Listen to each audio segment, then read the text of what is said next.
Sheila tinha dito à polícia que achava que ela a mataria. A Sheila e a Heather tinham um vasto histórico de violência dentro de casa, mas diferente do que habitualmente acompanhamos, não era Sheila, a mãe, que maltratava a filha adolescente, mas sim Heather, a adolescente. Uma criatura que começou a bater na mãe já na pré-adolescência e só parou aos 18 anos, não porque tomou juízo ou alguma coisa do tipo, mas porque matou a mãe a pancadas com a ajuda do seu namorado. Uma história que definitivamente poderia ter sido evitada não fosse uma série de fatores sobre os quais nós falaremos no episódio de hoje. Eu sou o Marcos, sejam todos muito bem-vindos ao Insólito. E olha só, a meta aqui do canal é chegar a 600 mil inscritos até a metade desse ano aqui de 2024. Aí eu te pergunto, será que a gente consegue? Então dá uma força aí, tá? Compartilhando nosso conteúdo, verificando se você tá inscrito, porque às vezes você tá assistindo e nem percebeu que não é inscrito. E se puder, claro, entre pro nosso clube de membros, que você sabe que ajuda demais nas nossas produções independentes. Agora a nossa amiga e seguidora lá de Portugal, a Gabriela Ceissa, vai dar um recadinho pra vocês e eu já volto com o início da história de hoje. Olá a todos os fãs do Insólito, assim como eu. Eu sou a Gabriela Ceissa. Deixa o seu like, como eu faço sempre no início de cada vídeo. Beijinhos de Portugal. E agora com o Marcos, vamos aos fatos.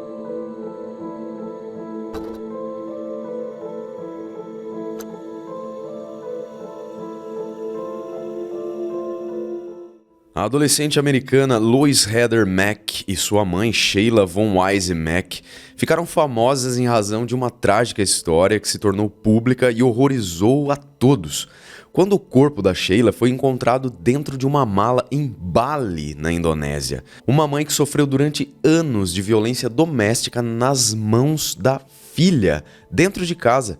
Uma casa que elas dividiam no subúrbio de Oak Park, uma pequena cidade localizada no estado americano de Illinois, no condado de Cook, com pouco mais de 50 mil habitantes. A adolescente Heather foi detida várias vezes por agredir a sua mãe, coisa que ela fazia reiteradamente. A Sheila, a mãe, era uma típica mulher que vivia a violência doméstica e relutava em falar ou tomar medidas contra a sua agressora, contra essa situação que ela estava inserida. Afinal de contas, ela estava lidando com a agressão de uma pessoa que ela tanto amava.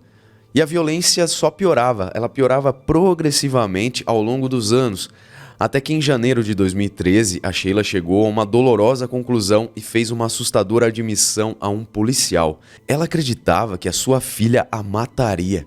Mas devido à falta de leis em torno da violência doméstica entre pais e filhos, as autoridades de Oak Park foram impotentes para salvar Sheila Mack do seu destino. Leis no sentido de proteger os pais contra os filhos, não é? Porque o contrário já existe sim bastante. Muito bem, 19 meses depois, sua trágica previsão, essa que ela tinha acabado de falar para o policial, de fato se tornou realidade. Entre aspas, foi como assistir ao descarrilamento de um trem lentamente. Podemos vê-lo e todos olhamos e o vemos caindo em uma ravina.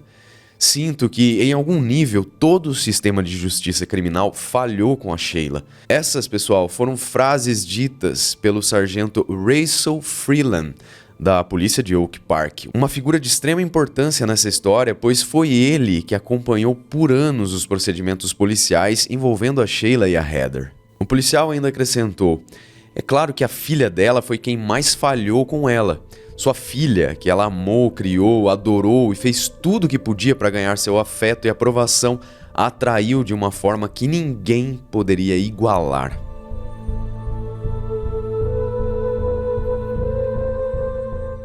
Em 12 de agosto de 2014, Heather, já com 18 anos de idade, e o seu então namorado Tommy Schaefer, de 21 anos, durante as férias da família, espancaram Sheila até a morte com um cabo de metal no luxuoso resort 5 estrelas da ilha de Bali. Depois, então, de cometer o crime, essas duas pessoas aí enfiaram o corpo da Sheila em uma mala, chamaram um táxi e colocaram a mala dentro do porta-malas do carro.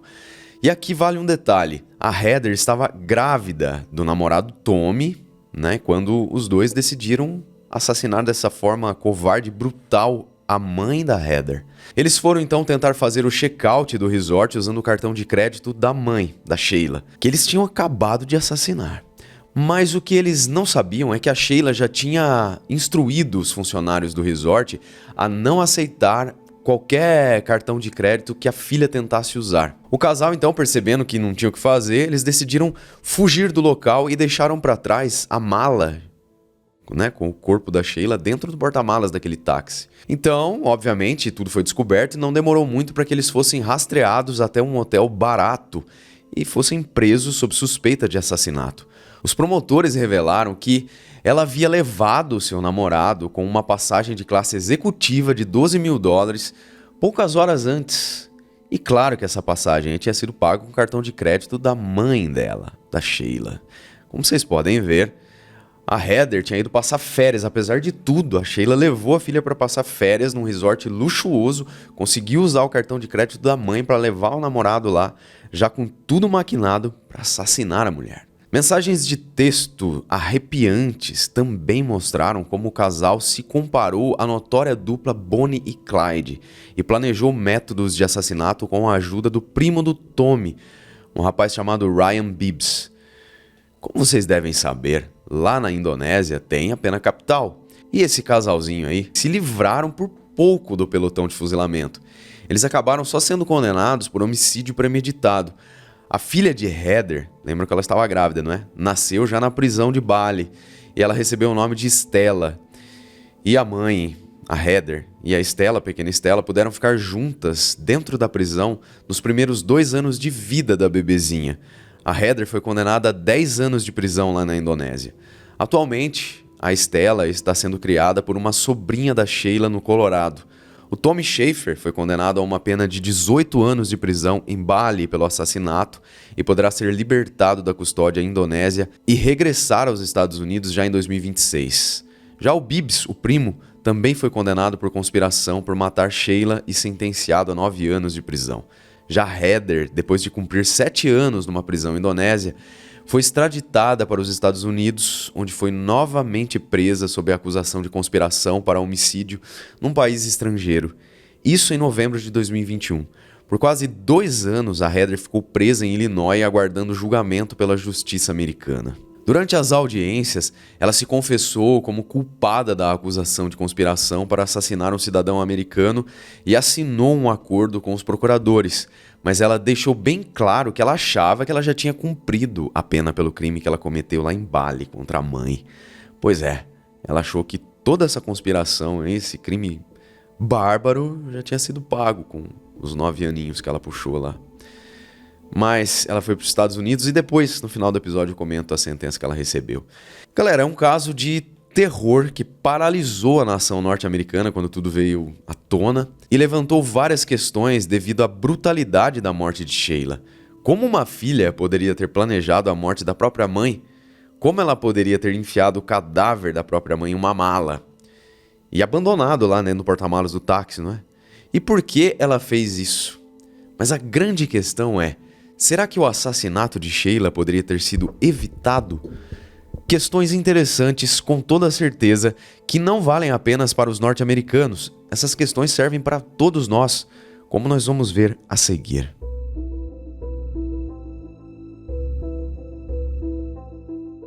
Nos anos que antecederam o assassinato, os registros policiais revelam que os policiais responderam a uma série de incidentes violentos cometidos pela jovem contra sua mãe, lá na casa delas em Illinois.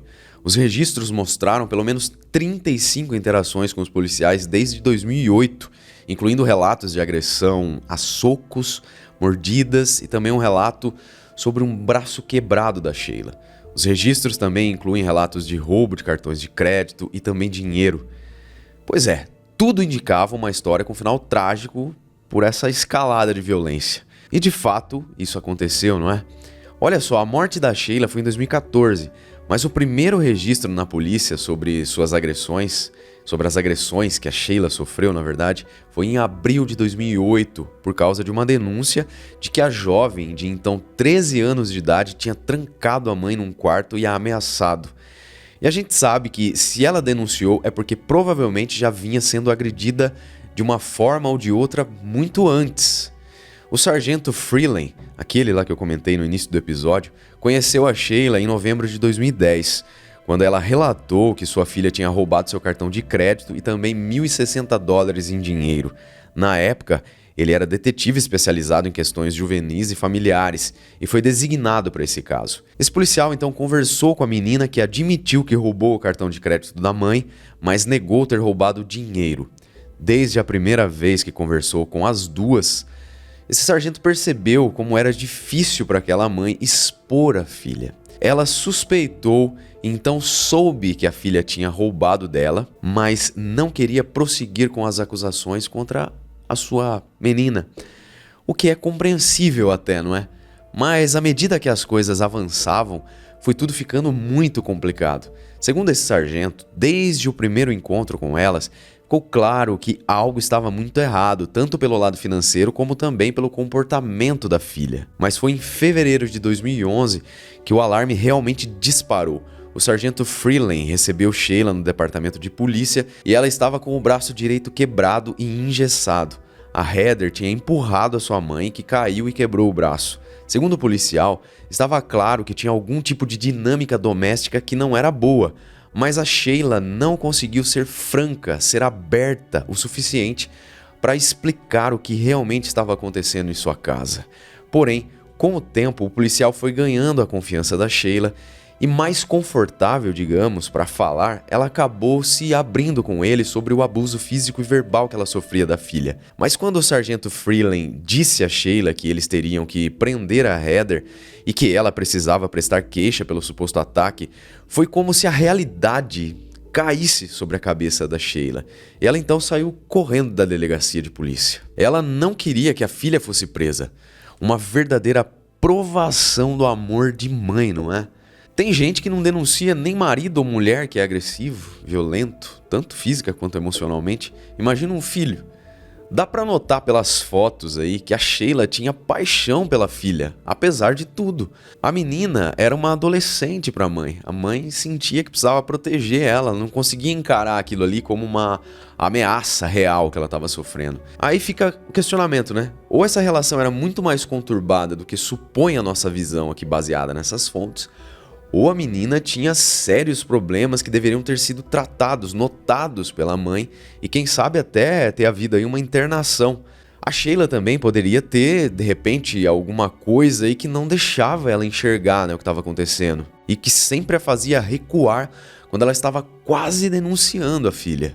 Mas fato é que até então nada tinha acontecido. Até que, depois de toda essa conversa com o sargento, a Sheila novamente compareceu à DP. Mais uma vez, ela tinha sido agredida pela filha. O sargento dessa vez contou que um policial foi buscá-lo lá na divisão de detetives e disse que uma mulher estava perguntando por ele. A mulher, obviamente, era a Sheila Mack.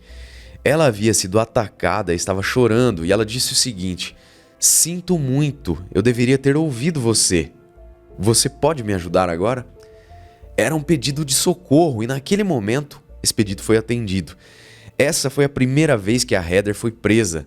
Aquele momento poderia ter mudado tudo na história delas.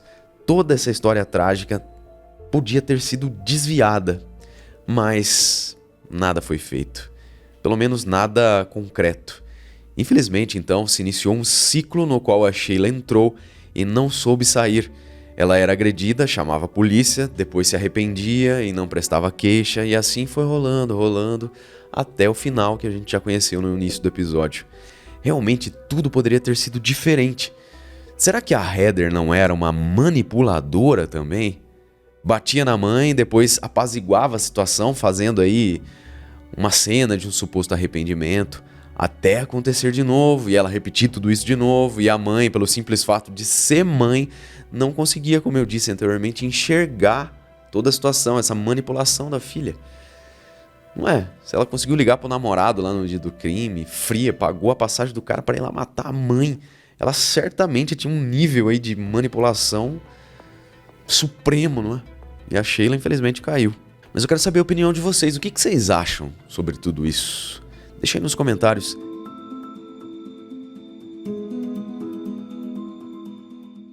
E agora, pessoal, eu vou falar um pouquinho para vocês sobre as frases do sargento Freeland sobre esse caso aí, pois elas podem ajudar a gente a entender como se desenrolou, né, toda essa história tão delicada, tão triste e tão infelizmente cotidiana, diária, que pode estar acontecendo inclusive com alguém perto de você.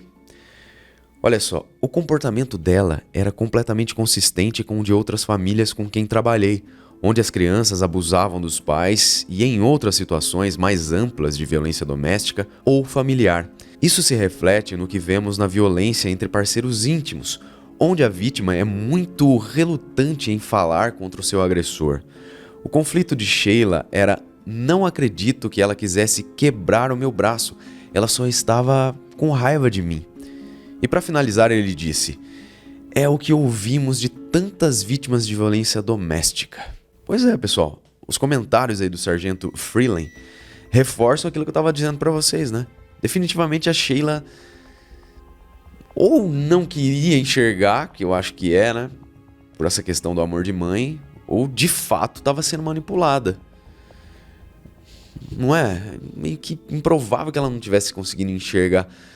Talvez aquela coisa, aquele amor cego, né?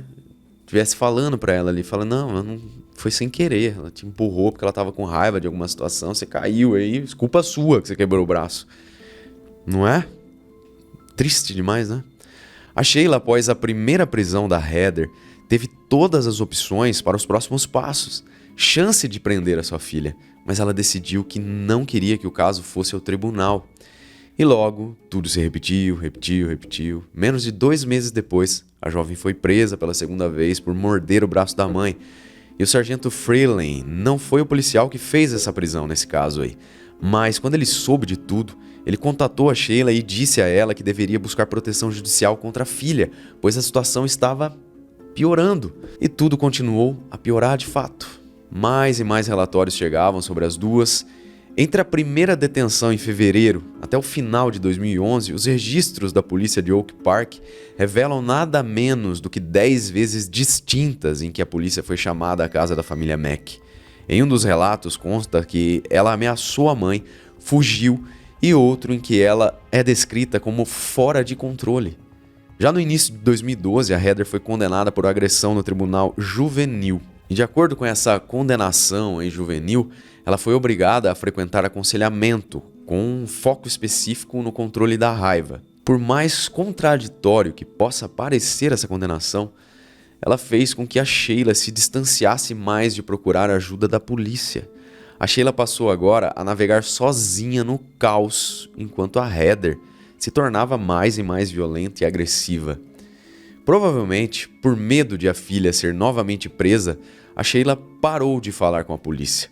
E isso é algo muito comum em casos de violência doméstica. E claro, galera, que aqui, né, passando as informações para vocês, é muito fácil, né, medir os outros com a nossa própria régua.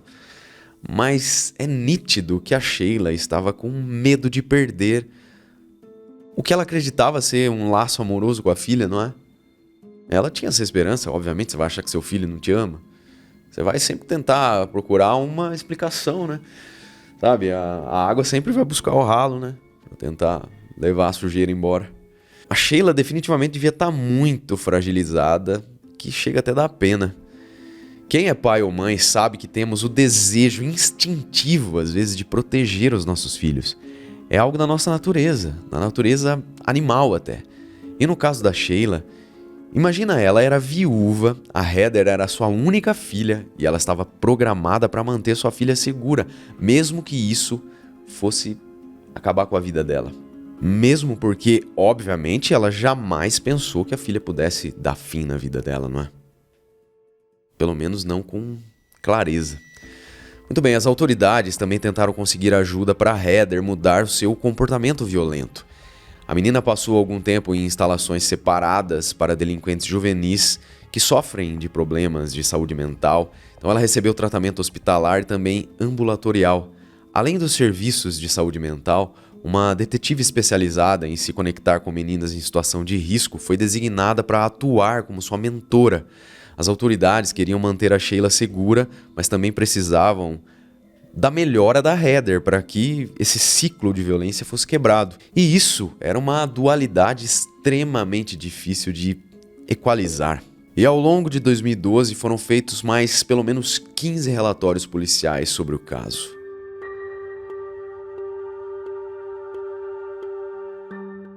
Em janeiro de 2013, as agressões contra a mãe estavam próximas do ápice. Sheila chegou a comentar com o sargento Freeland que sua filha a mataria. Quando uma vítima diz: "Eu acho que a pessoa vai me matar, eu acredito nela", disse o policial. E ele imediatamente passou a informação ao oficial de condicional da Heather, que compartilhou os mesmos temores sobre o perigo, que a Sheila estava correndo.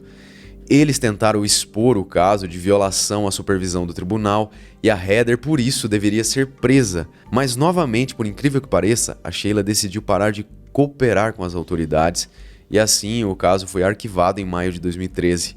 A mãe e a filha se mudaram de Oak Park para Chicago, fora da jurisdição do departamento de polícia que há anos acompanhava as duas de perto. Ou seja, mais um ponto de complicação na história, não é? Sair de um lugar onde todo mundo já sabia o que estava acontecendo para um lugar novo, onde tudo ia começar do zero, teoricamente, né? Se as polícias, obviamente, não se comunicassem.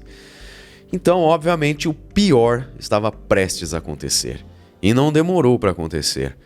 15 meses depois de o caso ter sido arquivado e pouco mais de 1 ano e meio da Sheila von Weissmack ter revelado seus receios pela sua vida, a sua única filha e o namorado dessa jovem a espancaram até a morte.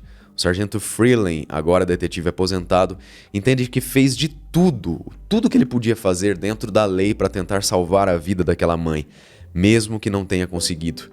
Entre aspas, fui a primeira pessoa que prendeu Heather e aprendi 4 vezes depois no total. Trabalhei para que ela fosse condenada e depois tentei fazer com que sua liberdade de condicional fosse violada para que ela continuasse sob vigilância policial, sob vigilância do Estado. Mas isso não foi suficiente, lamentou Freeland. Em Illinois e em muitos outros estados, existem leis que protegem as crianças do abuso por parte dos pais e de outros adultos. Existem leis também que protegem os idosos de abusos, leis que protegem os adultos contra abusos cometidos por cônjuges e também outros adultos dentro de casa. Mas atualmente, não existem leis específicas que protegem os pais do abuso de seus filhos menores. O que isso significa é que, uma vez que a Sheila deixasse de cooperar com a polícia e se recusasse a apresentar queixa, as autoridades não tinham poder para avançar e tomar medidas contra a filha dela. Se Heather tivesse 18 anos, ou seja, fosse adulta perante a lei, as coisas teriam sido muito diferentes, pois teriam muitas medidas obrigatórias que teriam surgido após um único ataque. Teria sido colocada na prisão durante a noite, haveria uma lista de restrições, comparecimento obrigatório no tribunal de violência doméstica, um segundo comparecimento quase garantido no tribunal, e mesmo que Sheila parasse de cooperar, o processo seguiria. E esse é só um dos exemplos. Pelas leis de lá, em outras formas de violência doméstica, temos medidas que permitem que, mesmo que a pessoa diga ao juiz e aos procuradores que não quer cooperar, eles podem continuar com a acusação. Mas nenhuma dessas coisas existe para a violência entre pais e filhos. Ou seja, os filhos contra os pais, precisamente, devido à falta de leis que reconheçam o abuso de crianças ou adolescentes aos pais. As autoridades ficam com suas mãos atadas. Este foi um caso em que as mesmas leis que podem ser usadas para proteger vítimas de abuso por parte de seus parceiros, crianças vítimas de abuso por parte de seus pais, ou abuso por qualquer adulto doméstico, abuso doméstico dentro da casa, não podem proteger um pai ou uma mãe sendo abusados por seus filhos. Pois é, uma situação que foge um pouco do habitual, que costumamos ver aqui. Eu acredito, inclusive, que esse é um caso inédito com esse teor aqui no Insólito. O estado de Illinois está longe de estar sozinho nessa questão. Poucos estados americanos têm leis que reconheçam um abuso de criança ou adolescente contra os pais. Embora a violência contra os pais possa ser menos comum e raramente falada quando comparada com a violência entre parceiros ou abuso infantil, ela é uma realidade e precisa ser melhor vista. Um estudo de 2018 que analisou 60 anos de pesquisas descobriu que esse tipo de crime existe entre 5% e 21% das famílias. E devido à subnotificação, talvez em parte devido também ao estigma sobre a questão, os números reais sejam bem mais altos. Sheila parece ter vivido na pele essa questão de não querer punir a quem tanto lhe causava sofrimento, porque esse alguém era alguém que ela amava demais. Se o caso não tivesse sido arquivado pelo tribunal em maio de 2013, a Heather tivesse sido considerada violadora da ordem judicial, ela teria sido enviada para a prisão aos 17 anos e completado 18 anos atrás das grades. Talvez isso tivesse preservado a vida da Sheila. E quando ela saísse da prisão nessa situação, já seria legalmente adulta, estaria em liberdade condicional e isso talvez pudesse mudar tudo. Em junho de 2024, a Sheila estaria completando 72 anos de idade. Em vez disso, em 2024, sua filha, Lois Heather Mack, em um tribunal americano, se declarou culpada de conspirar para matar a mãe e acabou condenada a 26 anos de prisão. A triste ironia do caso de Sheila é que, se não fosse pelo final trágico, ninguém jamais saberia os anos de abuso que ela sofreu a portas fechadas. Você deve ter percebido, inclusive, que nesse episódio o crime final foi o menos comentado, apesar de ter sido brutal e assustador. Isso foi proposital, pois nós não queremos trazer a vocês apenas casos criminais, crime pelo crime, sangue pelo sangue.